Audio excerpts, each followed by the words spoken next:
Hey everyone, ArdrethShadow here, and welcome back to the Second Circle, a Helltaker fan game. So previously, I took out... hold on. So I took out Cerberus, Pandemonica, and Modius on dates. And yeah, so now I'm just heading down the line here. So I guess now we're gonna go with Malina.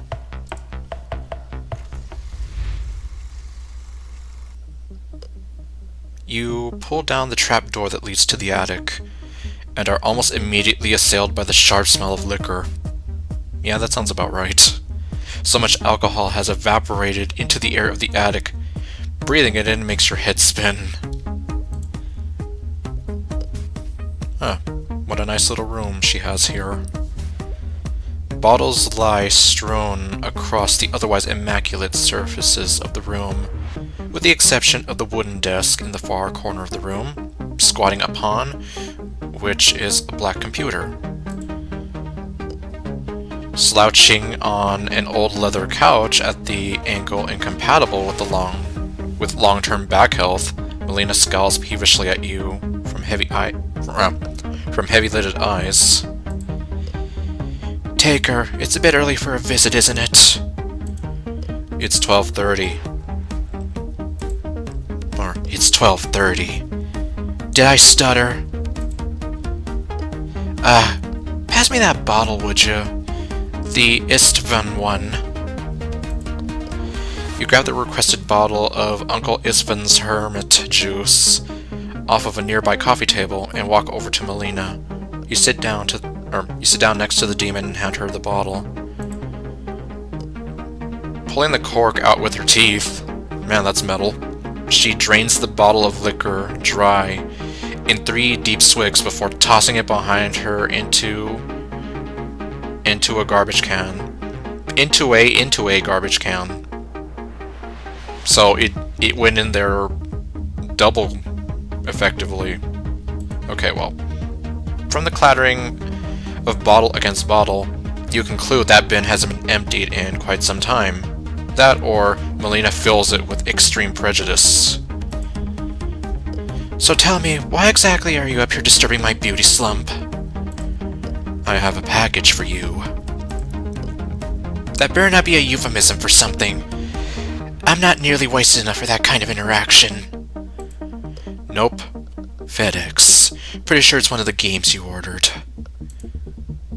With a sudden burst of speed, Malina snatches the package from you. She tears the top of the package off with ease and rummages around inside it with her free hand, eventually extracting a SIM case. Oh, hell yeah! It's that copy of Hero Commander 3 that I ordered. I've been waiting all week to play this thing. I hear the AI is almost unbeatable at higher levels. Hold up. You're telling me there's games out there harder than Vantage Master? Oh yeah, you've no idea. That reminds me, Taker. Are we still on for our game session tonight? I'm just dying to take this game out for a spin.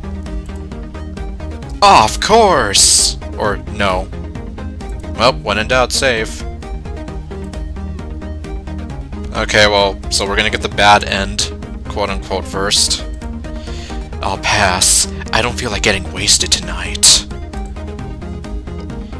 Damn, that's typical you. Well, I'm not waiting on your bad instincts. I can beat the game on my own damn time.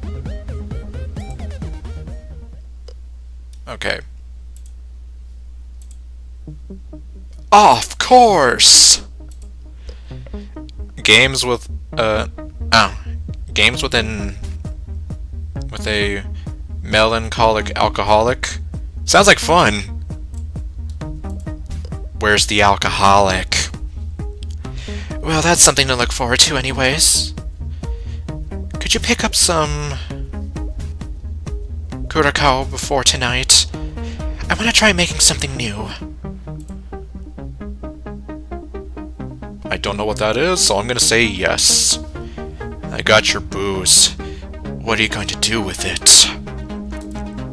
Give me a moment, and you'll see. Taking the bottle and turning her back to you, Malina walks over to the corner of the attic.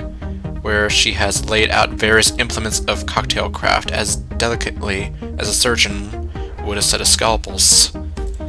Oh boy, she busies herself, back still to you, as she mixes and shakes liquid between two glasses. Oh, I see what you're doing here. She's making a concoction. And here it is, the green iguana. Huh. What was the name of Legends of the Hidden Temple? I don't remember off the bat. It's nauseatingly green and looks highly slightly radioactive. A thin line of white crystals lines the glass Malina is brandishing expectantly at you. You expect me to drink this? Thanks. Carefully you take a sip of the lurid drink. Oh, game over. Oh, it's actually really good. How is it? It's delicious. The salt rim offsets the sweetness just enough to keep the fruity tones under control. Malina swishes the drink around in her own glass sans rim. Yeah, so I've been told. Something wrong? Why didn't you put a rim on your glass? I can't. Salt gets demons pretty fucked up, and not at all in a fun way. Huh. And I thought that was just hearsay. Nope. It's real alright, and damn painful too. I once saw Zrada try to snort a line of the kosher stuff. It knocked her flat on her ass for weeks. She couldn't even talk without shooting blood from both nostrils, like some stupid cartoon character. She pauses for a moment, thinking to herself. But 2 weeks... best 2 weeks of my life, actually. She downs her drink, and then holds out her empty hand. Here, I'll make us some more, while you move the computer into a more comfortable position. As Malina pours a different drink for the two of you at her improvised bar, you walk across the room, and easily pull the table and computer over to the couch before sitting back down. Malina joins you a moment later, handing you a refill before flicking the computer on and inserting the game into the disc reader. The game boots up, backed by dramatic orchestral music we didn't have the budget to compose for this game. We're starting on hard difficulty, right? Like there's any other rational option. I'm not some filthy casual who starts the game on normal or, God forbid, easy mode. Damn straight. Now, are we playing on campaign? Or maybe survival mode would be better. Look, it even has a versus mode. Hard pass on that one. Competition isn't worth the bridges burned. Trust me on that. Those Mario Party nightmares. Survival, then. That way, if you die early on, I get a turn.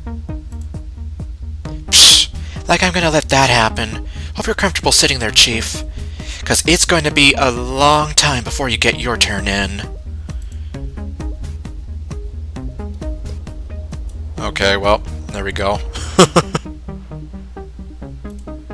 True to her word, Malina plays the game like the seasoned veteran she is, and she cruises through the early game like a battleship on steroids until... Goddamn quicksand! Why the developers would even consider implementing a hazard that kills your units on contact with absolutely no warnings beyond me. My turn then? My turn then. Any sage advice? Yeah, get good or get off and let me try again. You do neither, and the two of you spend several hours in the attic, routinely swearing at the game in turn. As the night begins to wrap up, the two of you slump sideways, more and more until you're resting shoulder to shoulder on the couch. So, how does Hero Commander 3 compare to the others we've played? Its difficulty isn't all it's cracked up to be, and the story may as well have been written by a chimp with a typewriter for all the shits I give. Sounds like you've got something of a pattern going. What's that supposed to mean? You've done nothing but complain about the last 3 games you've gotten. I'm starting to think you're not actually enjoying them. Or unless you're like one of those people who like to complain on GameFAQs all day about how bad a game is, and you find every little thing wrong with it is possible. These last few nights these last few nights we've had have all ended the same way too, with you getting mad at the game and spending the next couple days sulking before you set your heart on a new game, and we do the whole thing all over again. So you're saying you don't want to play games with me anymore? That's fine. I'm perfectly capable of enjoying myself without your big dumb face taking up my peripheral vision.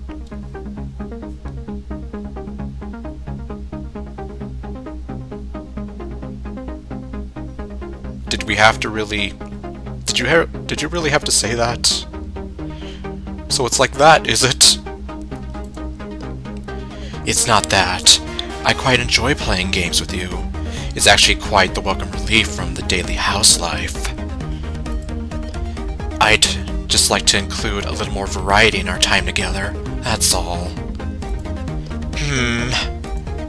I suppose your taste isn't complete garbage.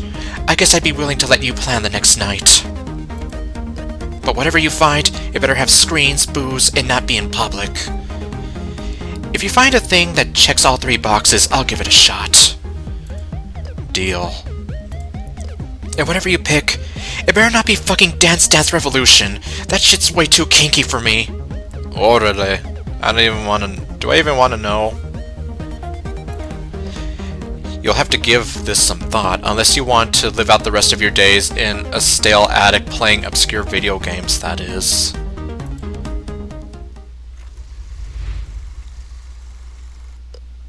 Okay, Malina and Taker's affection increased by 1. I felt like Malina's date was a little bit shorter. Okay, well, now we get to meet up with Zrada. I have no idea how I did her voice. Zrada stands on the porch, smoking a cigarette from her seemingly never-ending supply. Indolently, she exhales a great cloud of smoke, letting it disperse before acknowledging your presence. Hey there, Taker, how's it hangin'? Quite well. Would you mind explaining why you haven't collected the garbage yet? Because I don't want to? Who do you think I am? Currently, a spoiled child. Me, a child? I'm not the one that sits around playing video games all day or shits on the neighbor's lawn when they won't let me play with their cat.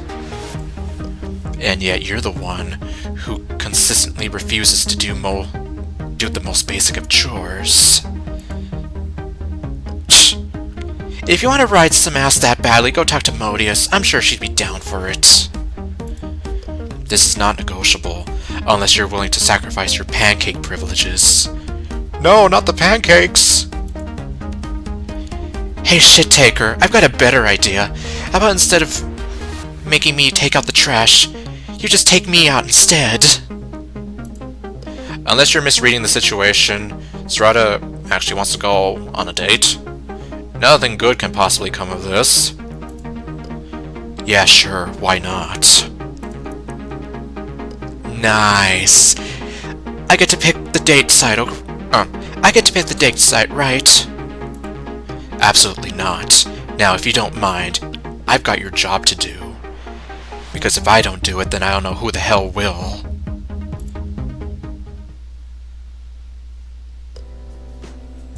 We didn't get any sort of yes or no question here, but oh well, whatever. So, Taker, where are we heading? I know of a good smoker's bar nearby. Up for a little smoke and choke? Do I even want to know?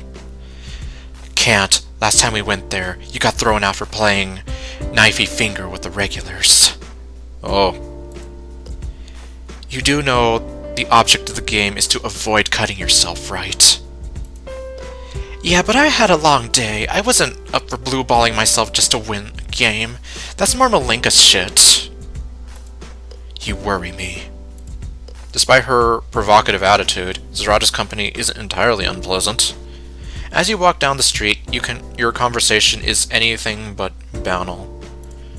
Zrada seems to delight in taking life down a peg, and anything in her vicinity she can't roast verbally. You have to step in and prevent her from roasting literally.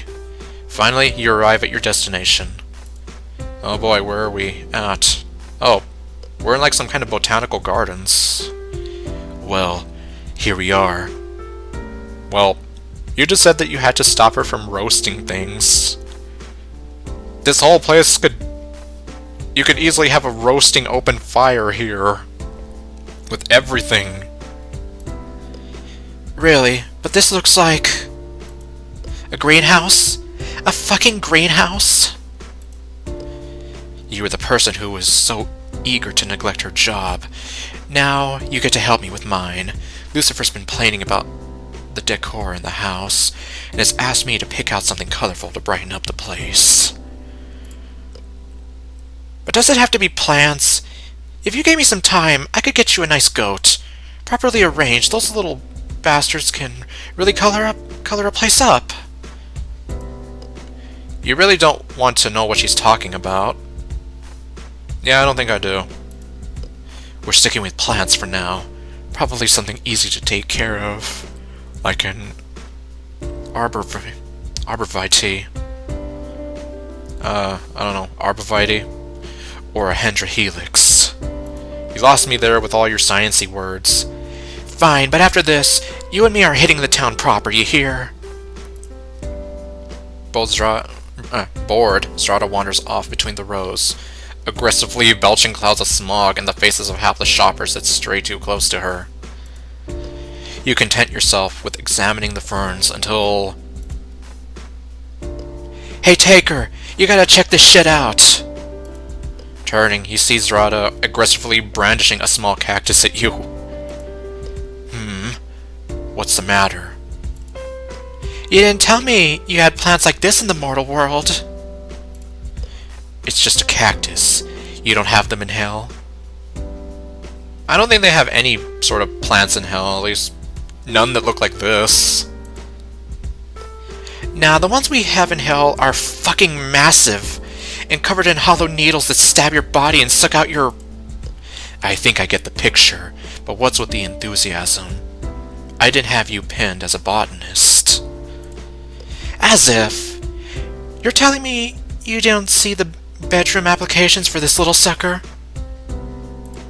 To be honest, you're kind of glad you'd never considered it. And you certainly can't wait to never consider it again as soon as possible. Well, if you're interested in taking care of it and promise not to bring it anywhere near the bed, I suppose you can have it. She wrinkles up her nose in disgust. Me? Take care of it? Hard pass on that front. Better put it back then. The demon girl once more retreats into the depths of the store, muttering obscenities and curses under her breath. You return to browsing and eventually call over an attendant to press for questions. Hello, sir. How may I help you? I don't know if I should do the weenie voice or not. I'm looking for something hardy, a plant that can survive multiple attempts on its life, preferably fire and dog-proof. And if it can survive being fed on cheap vodka, that's also a plus. Before the attendant can answer, the automatic sprinklers lining the roof of the greenhouse kick in, spraying you and the attendant with icy water. The billowing black smoke of burned vegetation spews forth from one of the far aisles as orange-red flames lick over one of the far display tables. See, I freaking told you! This place is gonna go up in flames, right? From out of nowhere, Zrada appears beside you, tugging at your arm. Man, it's such a shame about this place. It had such nice, vines. But we should probably leave, no? You and I are gonna have a talk about this later. You should have known better. Well, now that that's over and done with, are you still up for going out on the town? I suppose so. What's it to be? Why, Taker, I'm so glad you asked. What follows is a series of entirely unique, yet equally horrifying social indiscretions. By day's end, you have broken both your records of most bars visited in one day and most bars forcibly evicted from in the same day.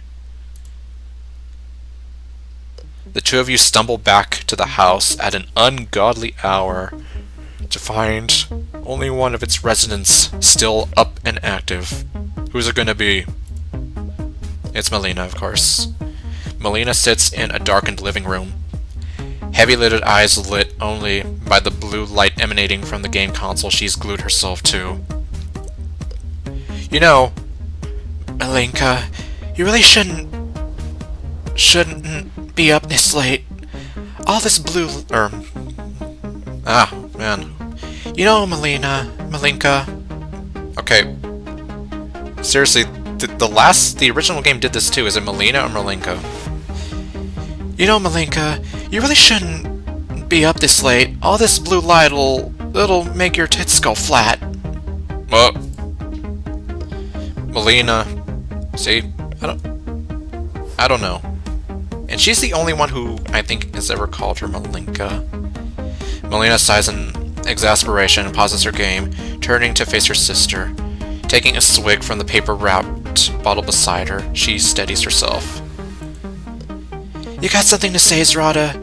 Say it before you pass out in a puddle of your own sick. Hey, Malinka, check this shit out I picked out for you in town. From seemingly nowhere, Zrada produces the small cactus from earlier and lobs it underarm to Malina, who barely manages to catch it in time. Hopefully you didn't grab it by the actual cactus part. Careful, the little bastard's almost as prickly as you are. I figured you'd be a perfect match for each other. Seeing as the rest of us are out living large and taking charge while you're sitting here, dry as a desert. Go to hell and leave me in peace. Malina chucks the cactus into the empty trash bin, where the container shatters, sending stray clods of dirt and shards of pottery flying. Hey! What the fuck? I lifted that thing for you. Cry me a river. Zrada grimaces and turns away, kicking open the back door as she returns to her bungalow.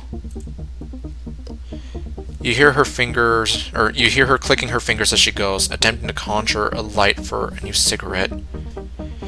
You hope she won't burn the ramshackle building down, but are too far gone yourself to do anything about it.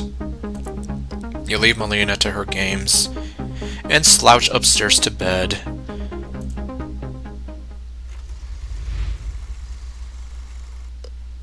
Okay.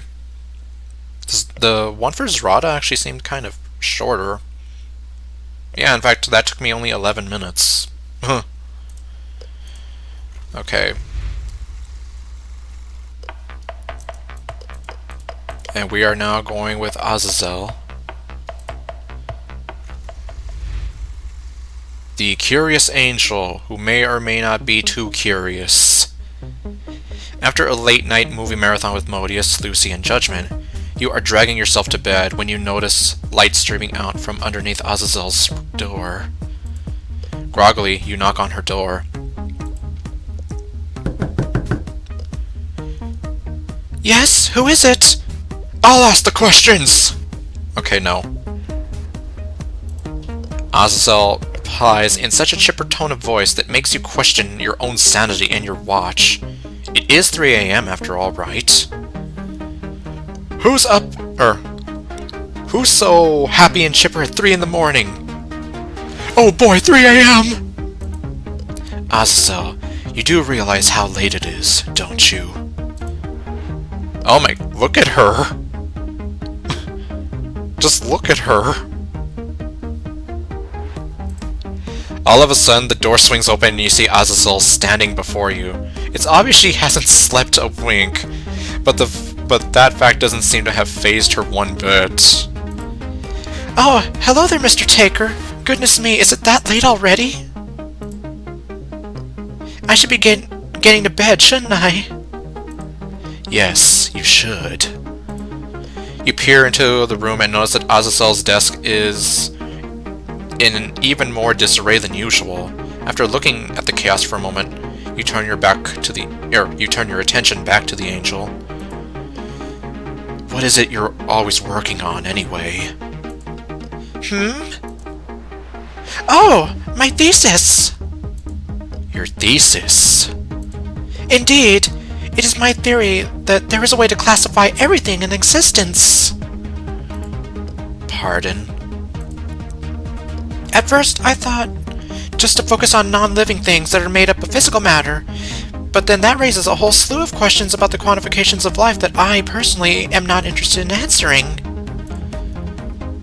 So I expanded to include living things as well. Then I started to think maybe there's an argument to be made that I'm ignoring the fourth dimension entirely and I should try to include things that once existed as well as things that are yet to exist. Oh boy. Wait, so... And while I'm at it, I really shouldn't discriminate when it comes to things that exist only within heaven or hell. So, needn't I include things from all the realms? Well, I suppose so, yes. You take a moment to let the absolute onslaught of information sink in. Yeah, I'm even getting a little lightheaded from saying all that. So let me make sure I'm understanding you correctly. You aim to find a way to put everything, all living and non-living things that exist in the past, present, and future from all realms of existence, into a simple classification system? Yup! And this is why you're awake at 3 a.m.? Yup! Alright then, how can I help? At this, Azazel looks at you, beaming with the radiance of a newborn star. In her excitement, she hugs you around the middle, nearly breaking your spine. Thank you so much, Mr. Taker! How about we make plans to head out to the museum tomorrow? As I understand it, they just got a new exhibit. I'm learning! Yes, I'd love to! Good. Now, please get some sleep, and stop trying to break me in half while you're at it. Fortunately, Azazel doesn't knock on your room the next day until the afternoon, giving you enough time to recover from all the sleep you lost the night before. How nice of her. Blearily, you drag yourself out of bed and get ready to go to the museum. Once you're dressed, you answer the door. Ready? Yes, let's go. Keys in hand, you and Azazel get in the car and start off for the city. It's still a fair distance away, but Azazel fills much of that time regaling you on all of the intimate details surrounding her thesis and the research she has done so far. Just as the angel is about to launch into an explanation about the merits of quantum physics and it relates to the exploration of the fourth dimension, you arrive at your destination. Azazel is the first to get out of the car. She stares up at the building with wide eyes. Is this it? It is. Ready to go in? Ready doesn't even begin to cover it! Suddenly, Azazel loops her arm in yours and whisks you away to the front doors. Whoa now. Together, you step through the enormous doorway and into a massive entry hall with high ceilings and tall windows. No pictures! Azazel, rendered practically speechless for a while, quickly falls into overstimulation as her eyes dart between all of the exhibits within view. If you have no preference as to where we start, I say we head for the Paleozoic section and start there. That way we can work our way to the present. I like the way you think, Mr. Taker. Together, the two of you head for the prehistoric exhibits.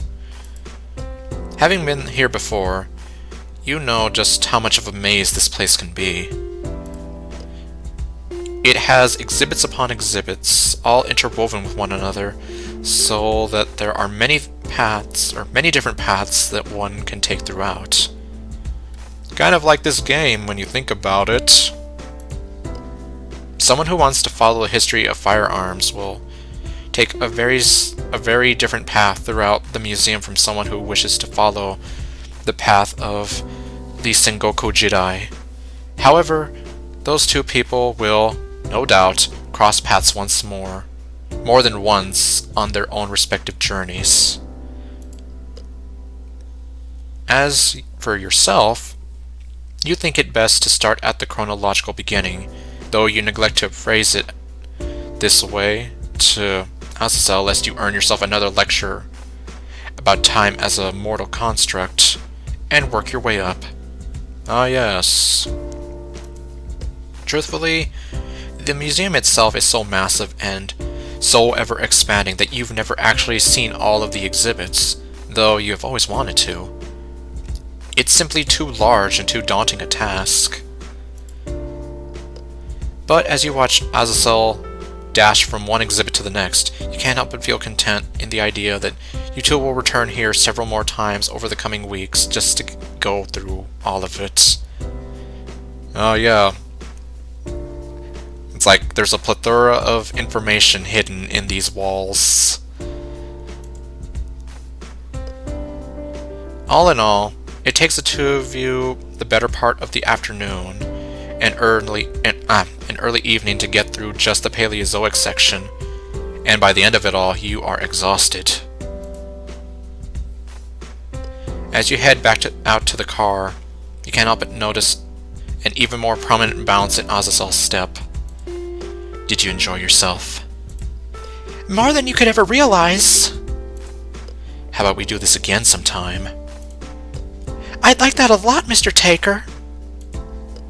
Why must you call me that? Would you prefer Mr. The Taker instead? Never mind. My name isn't The. Okay.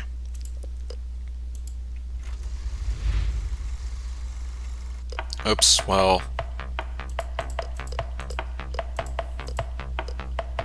Okay, well, we only have 3 left, but you know what, I guess just because I'm gonna go with Justice, just because I still have plenty of time to record. You're awoken by a noise coming from down the hallway. When you turn over to see what time it is, you are dismayed to discover that it's barely even sunrise. Nevertheless, you decide to investigate. As you slip into the hallway, you discover that the muffled ruckus is coming from Justice's room, so you approach her door and knock softly. Yeah, you can come in. You open the door to see that the demon is wide awake and doing crunches. She sniffs at the air as you enter, and a wide grin paints her face. Yo, Taker! As she speaks, Justice continues hammering out rep after rep, and counting them each under her breath. How did you know it was me? Easy! Unlike the others, you don't reek of brimstone. You can tell us apart by smell? Most of the time. Anyway, how's it going? You're up pretty early. Yes, about that.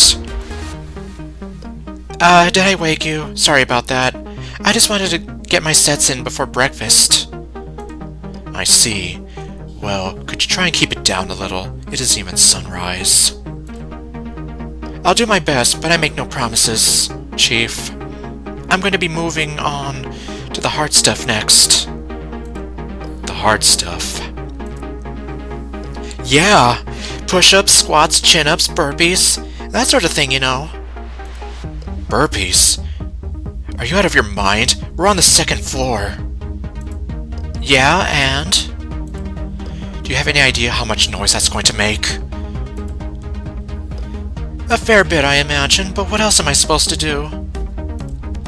Have you ever thought about going to a gym? A gym could be fun, I suppose. Know any good ones?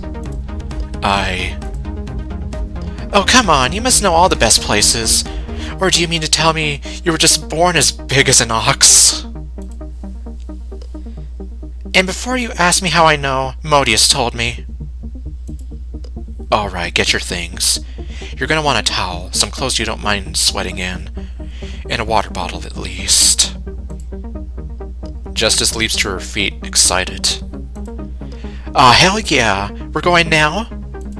Yes, unless you'd rather wait. No way, man. I'm in. Alright, well, we're heading to the gym. A short while later, you and Justice drive down to Mount Olympus, one of your favorite gyms, and the one that just so happens to be closest to your house. Well, that's convenient. Inside, you renew your membership before helping an excited Justice with her paperwork on her own. Then the two of you hit the locker rooms to change into your workout gear. You reconvene at the squat rack. You want to start here? Oh man, she is ripped. Man, it's like, just look at her. You know it. I'm thinking 7 sets, 13 reps each, at, say, 133 pounds? Pardon? Yeah, I know it's a little on the low side, but this is just a warm-up. What do you think? Just give me a minute to load up the weight, and I'll spot you. Oh, hello. You fill the bar. You fill up the bar and help Justice get into position. Then you step back and spot her for the first couple of reps before the demon finds her rhythm and begins to hammer out squats with impeccable form and without so much as breaking a sweat. How was that? Looks good from here. Yeah, I meant my reps. Oh. Justice winks at you over her shoulder, and you find that your entire train of thought is completely derailed. Is this some sort of demonic power? I don't think so. Alright, it's your turn. What are you feeling? Keep the weight, but I'm going to tone the sets and reps down a notch to 3 sets, 5 reps. Sounds good to me, man. You do what you feel comfortable with. You trade places at the squat rack and feel the demoness put her hands on your hips, so she knows where to be to spot you. Then you begin your first set.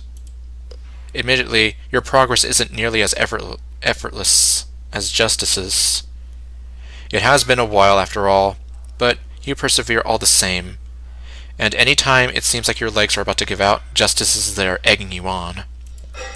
You can't help but feel that her encouragement is a big reason you got through your reps at all. And when you finally finish your last set, she gives you a triumphant high five. You killed it, man! Thank you. Now, what's next?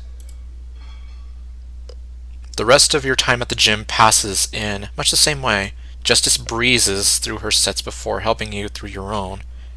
By the end of it, she's practically glowing, while you are just a step above a puddle on the floor. Nevertheless, you feel amazing. Though your arms ache and your legs feel like jello, Justice's encouragement has filled you with such raw determination that you find yourself ready to go back as soon as your feet cross the threshold. What a great workout, eh? You rocked it in there. You helped a great deal. Nah, man, that was all you. What do you say we make this a regular thing? 3 times a week, perhaps? You mean it? Every word.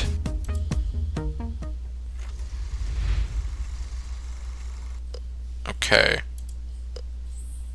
I guess I will go ahead and save here. Alright. Okay, well I guess that is almost about enough. Although I guess since I did 4 characters in this game, or in this video, I guess I'm going to assume that Judgment and Lucifer's routes are going to be, well, I want to hope that they're going to be a little bit longer. And I still can't help but feel that we're still missing somebody. You know? Somebody who we found through the secret ending of the original game. Yeah, so I don't know if Beal is going to be part of this at all, but we'll see. But anyways, I guess thank you all for watching, and I'll see you guys next time with whatever else I do. Stay golden, and later, folks.